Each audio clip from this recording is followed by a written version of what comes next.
Hello दोस्तों। आज के इस वीडियो में हम लोग अध्याय 11 का समरी डिस्कस करने वाले हैं। किसका? अध्याय 11 का समरी। अध्याय 11 का क्या नाम है? ग्रामीण क्षेत्रों में स्थानीय सरकार। ग्रामीण क्षेत्रों में स्थानीय सरकार यानी कि पंचायती राज जो व्यवस्था है, पंचायती राज व्यवस्था है, इसके बारे में हम लोग समराइज वे में डिस्कस करेंगे। पंचायती राज व्यवस्था क्यों जरूरत पड़ी। ठीक है, पंचायती राज व्यवस्था के भी 3 स्तर होते हैं, तीनों स्तर को डिस्कस करेंगे और तीनों स्तर के क्या क्या कार्य होते हैं। देखो, पिछले वीडियो में हम लोगों ने डिस्कस किया था कि सरकार के 3 स्तर होते हैं। पूरे भारत में आप देखोगे, भारत की जो शासन प्रणाली है उसके 3 स्तर हैं। पहला स्तर क्या था? केंद्र सरकार। क्या था? केंद्र सरकार या राष्ट्रीय स्तर। ठीक है। दूसरा क्या था? राज्य सरकार। केंद्र सरकार क्या है? संसद में कानून बनता है और राज्य सरकार में आप देखोगे तो विधान परिषद में कानून बनता है। ठीक है। तीसरा जो स्तर देखे थे हम लोग ने, स्थानीय सरकार। स्थानीय सरकार, यही जो स्थानीय सरकार है ना, इसको बोलते हैं पंचायती राज सिस्टम। स्थानीय सरकार क्या होती है? स्वशासन होती है, स्वशासन। देखो, केंद्र सरकार के लिए हम लोग संसद चुनते हैं, राज्य सरकार के लिए हम लोग विधायक चुनते हैं और स्थानीय जो सरकार होती है ना, उसके लिए गांव का मुखिया हम चुनते हैं। इसके साथ साथ गांव में जो भी कार्य होते हैं ना, डायरेक्ट जो वहाँ के लोग हैं डायरेक्ट पार्टिसिपेट करते हैं, डायरेक्ट उसके सब कार्य को निरीक्षण करते हैं और क्या कार्य होना है उसका भी बोलते हैं कि ये कार्य हमारे इस साल होगा, दूसरा कार्य दूसरे साल होगा। तो स्थानीय सरकार जो होती है उसमें गांव के जो ग्राम सभा के जो लोग हैं ना, उनका डायरेक्ट पार्टिसिपेशन होता है हर कार्यों में। इसीलिए स्थानीय सरकार को स्वशासन बोलते हैं। बाकी हमारा जो स्तर है उसको स्वशासन नहीं बोलते हैं। स्वशासन मतलब स्वयं का शासन। लोग खुद ही स्थानीय सरकार में पार्टिसिपेट करते हैं और कार्यों का निरीक्षण करते हैं। तो इसी का दोस्तों हम लोग आगे डिटेल में डिस्कस करेंगे। देखो, यहाँ पे सबसे अच्छा एक कोट दिया गया है, ये डायरेक्ट प्रश्न में पूछ भी लिया जाता है बहुविकल्पी प्रश्न में। असली भारत गांव में बसता है। असली भारत गांव में बसता है। किसके द्वारा बोला गया है? मोहनदास करमचंद गांधी। ये असली जो गांव है ना, असली जो भारत है वो हमारे गांव में बसता है। देखो, अब ग्रामीण क्षेत्रों में हमारा स्थानीय सरकार की क्यों जरूरत पड़ती है, पंचायती राज की जरूरत क्यों है? पहला प्रश्न यदि पूछ दिया जाए आपसे कि स्थानीय सरकार क्यों जरूरत पड़ती है, देखो उसका उत्तर होगा भारत एक विशाल और विविधताओं से भरा देश है। भारत एक विशाल और विविधताओं से भरा देश है। इतना बड़ा देश है भारत कि भारत में लगभग में 6 लाख गांव हैं, 6 लाख विलेज हैं, 8,000 कस्बे हैं। कस्बे का क्या मतलब है? गांव से थोड़ा ज़्यादा डेवलप और नगर से कम डेवलप, बीच वाला जो पार्ट है ना, टाउन आप बोल सकते हो, छोटे टाउन है, वो हमारे कस्बे आते हैं। तो भारत में 8,000 कस्बे हैं और 4,000 से ज़्यादा नगर हैं। ठीक है, इतनी भारत विशाल देश है। जनसंख्या की बात करें, टोटल 1.4 अरब जनसंख्या है और 1.4 में से 2 तिहाई, ठीक है, गुणे 2/3 करोगे, इतनी जनसंख्या हमारी गांव में रहती है। तो 75% जो जनसंख्या है ना भारत का, वो गांव में रहता है। इसीलिए गांव के लिए अलग हमारी स्थानीय सरकार की ज़रूरत पड़ती है, क्योंकि गांव में हमारी रोज़मर्रा के जो कार्य होते हैं ना, रोज़मर्रा के कार्य जैसे सिंचाई के लिए पानी, वर्षा से खराब हुई सड़क का रख रखाव, प्राथमिक विद्यालय के रख रखाव, और गांव में आए दिनों भूमि विवाद पर झगड़े होते रहते हैं। तो कोई बोलता है किसी हमारा कोई है, बोलता है चुरा के ले गया है। तो गांव की समस्या हमारा यूनिक है। अब ये जो यूनिक है गांव की समस्या, ये वहाँ के रोड का रख रखाव करना है, प्राथमिक विद्यालय का रख रखाव करना है, आंगनबाड़ी में राशन बांटना है, ठीक है, मनरेगा है। ये सब छोटी छोटी जो गाँव की समस्या है ना, उसके लिए तो राज्य सरकार या दिल्ली तो नहीं जा सकते, ठीक है, राज्य सरकार से नहीं बात कर सकते कि छोटी गांव की जो समस्या है उसको लेके हम चले जाए, मान लो यूपी में है तो लखनऊ चले जाए या हम दिल्ली जाएं, तो ऐसा तो कर नहीं सकते हैं। इसीलिए ग्रामीण जनता जनता की जो समस्या है ना, उसको सुलझाने के लिए एक स्थानीय सरकार या पंचायती राज का गठन किया गया है। बात आई समझ में कि जो हमारी स्थानीय सरकार है उससे उसकी ज़रूरत क्यों है? क्योंकि गांव की यूनिक समस्या है और छोटी समस्या के लिए हम केंद्र सरकार पर जाएंगे तो जल्दी कार्यवाही नहीं होगी, उसके लिए नियम कानून लगेगा और यदि वहाँ से प्रोसेस होगा तो आते टाइम लगेगा। तो त्वरित कार्यवाही के लिए और लोगों का डायरेक्ट पार्टिसिपेशन बढ़ाने के लिए हमें पंचायती राज सिस्टम या स्थानीय सरकार की ज़रूरत पड़ती है। तो यही हमारा स्थानीय सरकार में पंचायती राज व्यवस्था हो गया। अब देखो, भारत के प्रत्येक गांव में स्थानीय शासन व्यवस्था को पंचायत कहते हैं, ठीक है।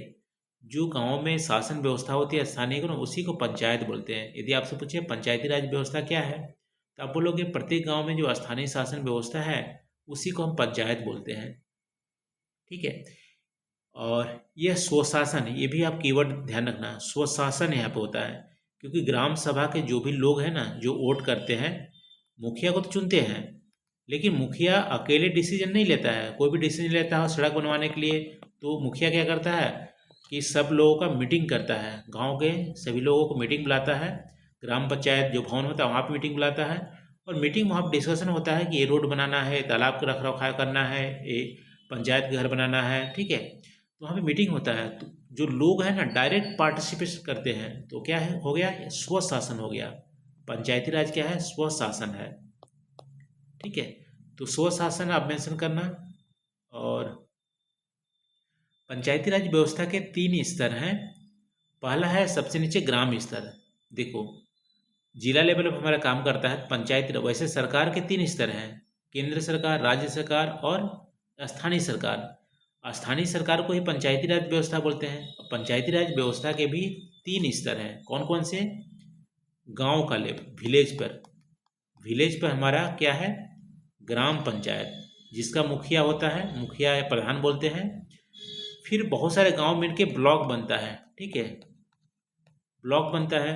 तो ब्लॉक पे हमारा खंड स्तर होता है जिसको पंचायत समिति भी बोलते हैं, ठीक है। फिर हमारा जिला पे, डिस्ट्रिक्ट लेवल पर आप देखोगे जिला स्तर होता है। तो 3 स्तर होते हैं, उसको बोलते हैं जिला पंचायत या जिला परिषद। खंड स्तर पर हम बोलते हैं खंड पंचायत, पंचायत समिति या मंडल परिषद। ये सारे आपको ध्यान रखने हैं, ठीक है। ग्राम पंचायत ग्राम स्तर पर, ब्लॉक या खंड स्तर पे खंड पंचायत बोलते हैं, पंचायत समिति भी बोल सकते हैं, मंडल परिषद भी बोल सकते हैं, ठीक है। देखो यहाँ पे पंचायत समिति है और यहाँ पे जिला पंचायत है, तो ध्यान रखना जिला स्तर पर हमारे जिला पंचायत और जिला परिषद होते हैं। 3 हमारा स्तर है। अब तीनों का कार्य अलग अलग होता है, ठीक है, तीनों का कार्य अलग अलग होता है। देखो, पंचायत लेवल पे क्या होती है, ग्राम पंचायत जो होता है ना, वो ग्रामीण के सबसे निकट होता है, यानी लोग डायरेक्ट इसमें पार्टिसिपेट करते हैं ग्राम पंचायत में। तो यहाँ पे सदस्य भी चुने जाते हैं जो ग्राम सभा द्वारा चुने जाते हैं। ग्राम सभा क्या होती है, किसी गांव की जो ग्राम सभा है ना, उसमें 18 वर्ष से ऊपर वाली जो भी जिसके पास वोटर राइट है वो हमारे ग्राम सभा के मेंबर हो गए। तो ये ग्राम सभा के मेंबर क्या करते हैं, प्रधान चुनते हैं और बहुत सदस्य भी चुनते हैं, और साथ में जो एक गवर्नमेंट अधिकारी भी होता है जिसे पटवारी बोलते हैं या पंचायत सचिव बोलते हैं, ठीक है। पंचायत सचिव या पटवारी और प्रधान, ये तीनों मिलकर ग्राम सभा की मीटिंग बुलाते हैं और रोजमर्रा के जो गांव के काम है ना उसका कार्य करते हैं, ठीक है। यहाँ पे इस चैप्टर में कुछ आदर्श जो सरपंच है ना उसका भी उदाहरण दिया गया है, तो हो सकता है प्रश्न पूछ दिया जाए। तो महाराष्ट्र में 2017 में दयानेश्वर कांबले ये प्रधान बने थे, ठीक है। ये हमारा ट्रांसजेंडर कम्युनिटी से थे। इन्होंने बोला लोक सेवा ग्राम सेवा, ये इनका आदर्श वाक्य था। फिर वंदना बहादुर मैदा मध्य प्रदेश के थे, महिला थी, और इन्होंने शिक्षा और स्वच्छता जैसी समस्या पर बहुत ज़्यादा ध्यान दिया और मीटिंग में महिलाओं को ये बुलाते थे, ठीक है। फिर तीसरा आदर्श जो हमारा सरपंच है उसमें पोपट राव पवार, ये महाराष्ट्र के हिवरे बाजार से हैं।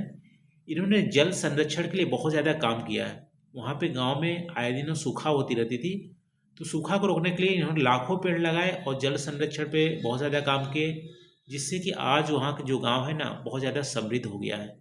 इनको 2020 में पद्मश्री भी मिला था बहुत अच्छा काम करने। तो आप फ्यूचर में यदि आप प्रधान बनना चाहते हैं, सरपंच बनना चाहते हैं, तो आप भी ऐसे गाँव के लिए अच्छा काम कीजिएगा जिसमें हिस्ट्री में आपका नाम हो जाएगा। ठीक है, तो ये पॉजिटिव एटीट्यूड लेके आप प्रधान बन सकते हैं। फिर दूसरा हमारा पंचायती राज की जो सिस्टम है वो हमारी पंचायत समिति जो ब्लॉक स्तर पर होता है, ये क्या काम क्या करता है, ग्राम पंचायत और जिला परिषद के बीच का काम करता है। ठीक है, ये हमारा ग्राम पंचायत हो गया, ये हमारा ब्लॉक हो गया या खंड, ये हमारा जिला। तो देखो, जिला से कोई बात करनी है ग्राम से तो बीच का ही काम करता है। ठीक है, मीडिएटर जैसा काम करता है। और इसमें गांव के सरपंच और राज्य विधानसभा के जो सदस्य हैं ना, वो हमारा एक यहाँ पे ग्राम समिति के जो मुखिया होते हैं उसको चुनते हैं। और इनका क्या रोल है कि ग्राम पंचायत में जो भी कार्य हो रहे हैं उसका विवरण बनाकर जिला परिषद को सौंपना, और जिला परिषद से कुछ हमारे जो कार्य हैं एक कंसोलिडेट करके पूरे खंड के लिए एक योजना बनाना। ठीक है, जैसे पूरे ब्लॉक में यदि कोई रोड जानी है तो ब्लॉक के लिए रोड जिला परिषद से पास कराना। ये सारे कार्य हमारा खंड के लिए काम करता है। और पैसे का जो आवंटन होता है हर ग्राम पंचायत का वो हमारा ब्लॉक स्तर से होता है। फिर तीसरा जो हमारा है स्तर जिला परिषद, जिला स्तर पर। जिला स्तर हमारी पंचायती व्यवस्था का सर्वोच्च संस्था है और ये ओवरऑल जिला में जो भी योजनाएं हैं ना उसका देख रेख करता है, चाहे राज्य सरकार से जो काम मिलते हैं या केंद्र सरकार से योजना है उसका ओवरऑल मैनेजमेंट हमारा करता है जिला स्तर पे। अब देखो, पंचायती राज होने से एक और यहाँ पे फैक्ट आपको ध्यान रखना है कि 1/3 जो सीट है ना पंचायत में, ग्राम पंचायत में या जिला परिषद में या खंड पंचायत में, वहाँ पे आप देखो 1/3 जो सीट है महिलाओं के लिए आरक्षित है। और पंचायती राज व्यवस्था देखो हर राज्य में भिन्न भी हो सकती है, ऐसा नहीं कि पूरे सब जगह यूपी, बिहार, राजस्थान, तमिलनाडु सब जगह पंचायती राज व्यवस्था एक है, एक नहीं है, सब जगह भिन्न हो सकती है। लेकिन उनका जो कॉमन जो पर्पज़ है, जो उद्देश्य है वो हमारा समान है, ग्रामीण जनता को अपने क्षेत्र के प्रबंधन खुद ही करने देना और विकास में भागीदारी करना। ठीक है, गांव के जो लोग हैं उसके जो मैनेजमेंट है रिसोर्सेज का वो खुद करना और उन्हें भागीदारी करना, ये हमारा स्वशासन करना मेन हमारा उद्देश्य है पंचायती राज सिस्टम का। फिर यहाँ पे एक और तथ्य दिया गया है इस पाठ में अर्थशास्त्र के बारे में। इस शासन पर एक बुक है अर्थशास्त्र। तो अर्थशास्त्र किसके द्वारा लिखा गया है? सबसे पहले आप बोलोगे कौटिल्य, जिसको चाणक्य भी बोलते हैं, विष्णुगुप्त भी बोला जाता है इनको। ठीक है, ये आप देखोगे चंद्रगुप्त गुप्त जो मौर्य थे उसके प्रधानमंत्री थे। तो कौटिल्य, चाणक्य, इन्होंने अर्थशास्त्र लिखा। ये फैक्ट आपको ध्यान रखना है। आज से लगभग में 2300 वर्ष पूर्व, इसका मतलब है 300 BC के आसपास इन्होंने बुक लिखा था। और आज भी जो ये लिखे हुए हैं, जो अर्थशास्त्र में जो भी कंटेंट लिखे हुए हैं, आज भी हमारे शासन व्यवस्था में प्रासंगिक है। ठीक है, इस बुक में समृद्ध अर्थव्यवस्था के बारे में, शासन के कर्तव्य और युद्ध नीतियों के बारे में विस्तृत में वर्णन किया गया है। इसमें शासन व्यवस्था कैसे बनाई जाए स्पष्ट रूप से मार्गदर्शन किया गया है। जैसे कुछ जिम्मेदारियां हैं उसको मेंशन किया गया है। यहाँ पे जैसे 10 गांव के मिलाकर एक उप जिला मुख्यालय बनाया गया है जिसका नाम संग्रहण। ठीक है, ये ध्यान रखना फैक्ट। 10 गांव मिला के अर्थशास्त्र में बोला गया संग्रहण, ये हेड करता है। 100 गांव का हेड एक होता था, उसको बोलते हैं कर वाटिका, ये भी आपको फैक्ट ध्यान रखते हैं। 400 गांव का हेड द्रोण मुख होता था।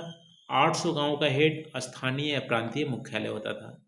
तो जैसे हर गांव में हमारा क्या है, पंचायत, ग्राम पंचायत है, फिर ब्लॉक जो हमारा ब्लॉक पंचायत है, फिर हमारा जिला परिषद है। ठीक है, ब्लॉक समिति है, जिला परिषद है। वैसे ही 2300 वर्ष पहले जब मौर्य साम्राज्य था उस समय भी ऐसे की कुछ व्यवस्था की गई थी कि 10 गांव मिला के हमारा संग्रहण होगा, 100 गांव के मिला के करवाटिका होगा, 400 गांव मिला के द्रोण मुख होगा, 800 गांव का हेड जो होगा स्थानीय या प्रांतीय मुख्यालय होगा। इस तरह से शासन व्यवस्था हमारा उस समय भी चलता था। तो इससे हमें क्या देखने को मिलती है, ये व्यवस्था हमें दर्शाती है कि प्राचीन भारत में भी प्रशासन को संगठित और व्यवस्थित बनाने की दूरदर्शिता थी कि कैसे रिसोर्स को मैनेज करेंगे, लोगों को ज़्यादा से ज़्यादा कैसे पार्टिसिपेट करेंगे, ठीक है, माइक्रो लेवल पे कैसे मैनेज करेंगे और बड़े लेवल पे कैसे मैनेज करेंगे, इन सारी चीज़ों का दूरदर्शिता देखने को मिलती है।